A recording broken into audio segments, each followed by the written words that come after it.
안녕하세요. 문학, 인문학 리뷰 방송 리액추 진행을 맡은 배상민입니다. 오늘도 함께 리액추를 꾸려갈 멤버들을 소개시켜 드리겠습니다.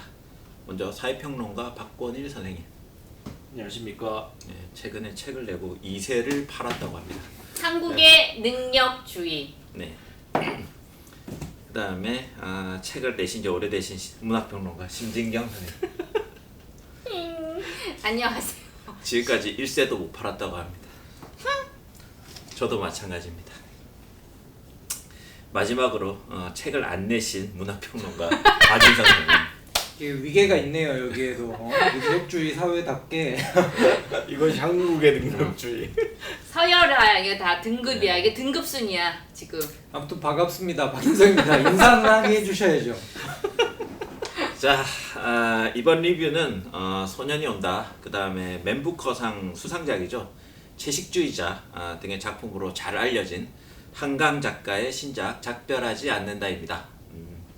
이 소설은 제주 4.3 사건을 다루고 있는데요. 그 4.3 사건의 피해자와 피해자의 딸 그리고 피해자의 친구를 통해서 전달하는 소설입니다. 시대와 그 고통에 주목하고 있는 작품으로 보입니다. 그럼 이 책에 대한 본격적인 리뷰를 시작해 보도록 하겠습니다. 자, 먼저 20자평부터 하시죠.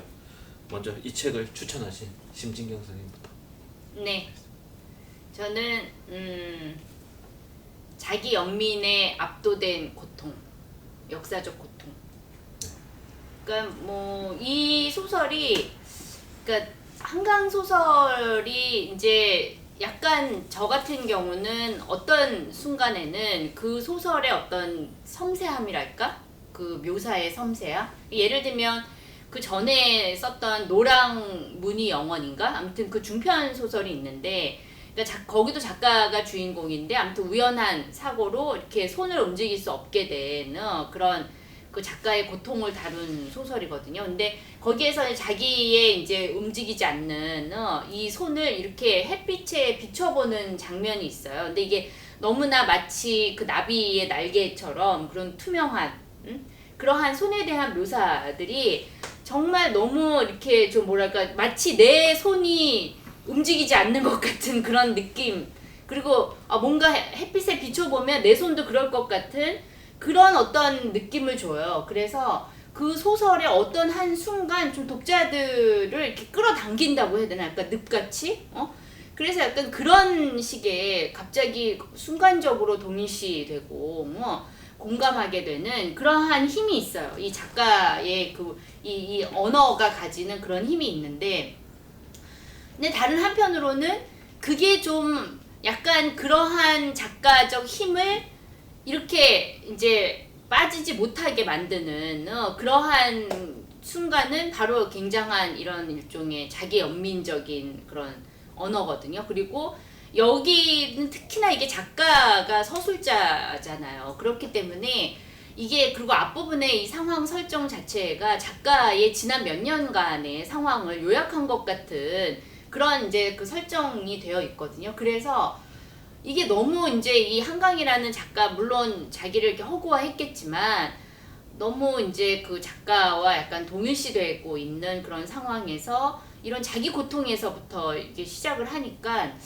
이게 좀 너무 끝까지 이게 그런 어떤 역사적 고통으로 이제 이게 나아가지 못하고 이렇게 자기 연민을 계속 끝까지 끌고 가고 있는 게 아닌가라는 생각이 들더라고요. 그래서 좀 읽다가 그 눈에 대한 그 묘사도 보면은 너무 정말 훌륭해요. 그래서 진짜 막 눈이 막 내 손등으로 떨어지고 이게 막 녹고 어떤 나의 온기와 어떤 눈의 어떤 결정이 만나는 것 같은 막 그런 느낌을 막 갖게 되거든요. 소설을 읽다 보면 약간의 어떤 전율하는 순간들이 있는데, 근데 이상한 어떤 그런 자기 연민, 이게 어떤 전적으로 그 인물들의 고통에 공감할 수 없게 만든, 본인은 엄청 공감을 하는데 오히려 너무 본인이 공감을 하니까 독자들은 오히려 공감할 수 없게 만드는 좀 그런 면이 있지 않았나. 여기까지 하겠습니다. 박인선 선생님. 네, 저의 20자평은 죽은 자들과 함께 살아가는 법입니다. 저는 이 소설이 결국에는 어떻게 살아있는 사람들이 망자들과 같이 살아갈 수 있을까, 그들을 잊지 않고 그들을 자꾸만 우리 삶으로 다시 이렇게 잡아당기면서 혹은 잊었다고 생각되는 흩어져가는 기억들을 붙잡으면서 그 사람들의 기억을 애써 떠올리면서, 그러니까 결국에는 살아있는 사람들을 되게 힘들게 만드는 거죠. 이 이야기는 전체적으로 자꾸만 묻혀져 있는 이야기를 파헤쳐야 되고, 그 자기 가족들의 끔찍한 이야기들을 마주해야 되고, 자기가 몰라도 되는 것들에 대해서 다가서려고 하는 그런 종류의 태도들을 우리가 끊임없이 의식하고 또 견지하고, 또 어떻게 보면 그거에 대하여 우리가 두려워하거나 불쾌하지 않으면서 이 죽은 자들과 살아가야 한다라는 전체적인 메시지가 있는 걸로 저는 읽었어요. 그렇기 때문에 이제 저희 십자평은 죽은 자들과 함께 살아가기, 그 한 가지의 태도를 이 소설적인, 그러니까 거의 소설가 본인이라고 이야기할 수 있을 법한 그런 소설자 주인공 캐릭터를 내세워가지고 끝까지 한번 밀어붙여본 소설이다. 그런 점에서는 유니크하고 의미가 있었다. 근데 물론 이제 심쌤이 이야기하신 것처럼 약간 좀 읽기 힘든 부분들은 있었습니다. 특히 이제 주인공이 제주도까지 가기까지의 이 과정을 읽는 거는 이렇게까지 묘사를 할 필요가 있나, 이렇게까지 주인공을 여기 힘들게 데려나오나 올 필요가 있나. 사실 본격적으로 하고 싶은 이야기는 제주도의 그 이제 인선이라는 이제 자기 친구 집에 들어가는 순간부터 사실 시작되는 건데, 그런 부분에 대한 아쉬움들이 있었는데 무슨 말을 하고자 하는 소설인지는 알겠다 라는 점에서 그렇게 지어봤습니다. 박건우 선생님. 이 십자평을 어떤 걸로 할지 되게 고민스러웠는데, 역사적 비극의 촉각적 재현이라고 하겠습니다. 역시 이세 작가. 역시 능력주의자. 능력주의자 아니고 능력자. 알았어, 그냥 능력자. 예, 능력주의를 비판했습니다만 어쨌든 그 한강 소설을 제가 뭐 많이 읽지는 않았어요. 뭐 유명한 소설 2개 정도밖에 읽지 않았는데, 제가 계속해서 느끼는 건 한강 소설에서의 어떤 굉장히 감각적인 소설이고, 그 감각 중에서도 특히 강조되는 것들이 어떤 후각과 촉각적인 그런 감각들이었는데, 이번 소설에서 특히 이제 심리관 선생님 말씀하신 것처럼 눈이 내리는 것과 그런 눈에 대한 어떤 촉각의 묘사들이 굉장히 탁월한 수준, 한국어로 달성할 수 있는 거의 최고의 수준에 달해 있는 것을 느꼈고요. 그래서 그런 어떤 미학적인 출중함을 굉장히 좀 크게 느꼈습니다. 반면에 제주 4.3 사건이라는 역사적 비극을 어떤 방식으로 재현할 것인지에 대해서 작가가 굉장히 뒤에 신혁철 평론가가 얘기했듯이 사력을 다해서 고민했다는 것은 느껴집니다만은, 그리고 그런 재현들이 굉장히 촉각적인,